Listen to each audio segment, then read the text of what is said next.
Akşamınız hayırlı olsun. Всем добрый вечер.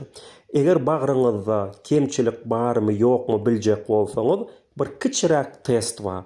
Есть небольшой тест, как проверить, есть ли недостатки в вашей печени или нет.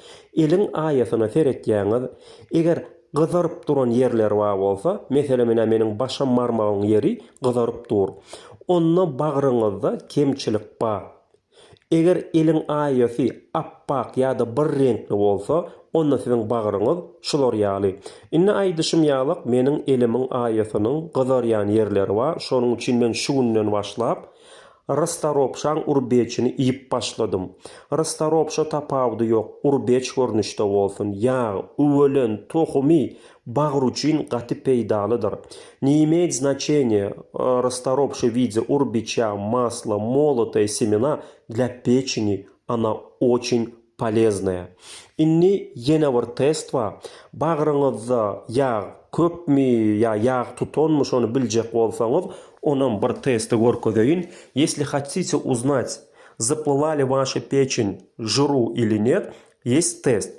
Dik turýaňyz we aşağı seretýäňiz. Eger aýaklaryň uçlary görünýän bolsa, onda bagryňyz sagat ýa-da ýagyň gaty köp däl.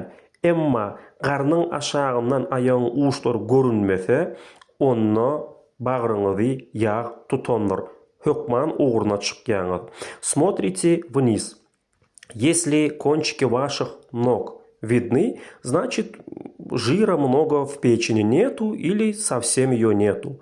Или же если из-под живота кончиков ног не видно, значит ваша печень заплыла в жиру и нужно срочно принимать меры. Inni aýdyşym ýalyk, şu günden başlap men rastaropşaň urbečini iýip başladym. Günüň normasy bir nahar çemçe. Суточная норма урбича из расторопши – это 1 столовая ложка. Indi bunyň bir kemçiligi var. Bir ajayan tagamy var.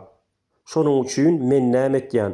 Çöregiň üstüne meshe çalýan, soň eýýäm üstüne urbeç çalýanyny iýýän. Siz özüňiz seredin, arassa özünem iýseňiz bolýar. Ya meniň ýalagym etseňiz bolýar. Bolmasa çöregiň üstüne çalsaňyz iýip bilersiňiz.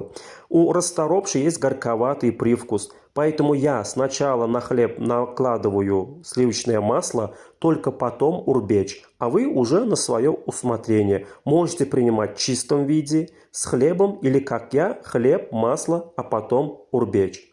Canıňyz sag bolsun, urbечиň bahasy 200 manat, 450 gram gowurmy badyr.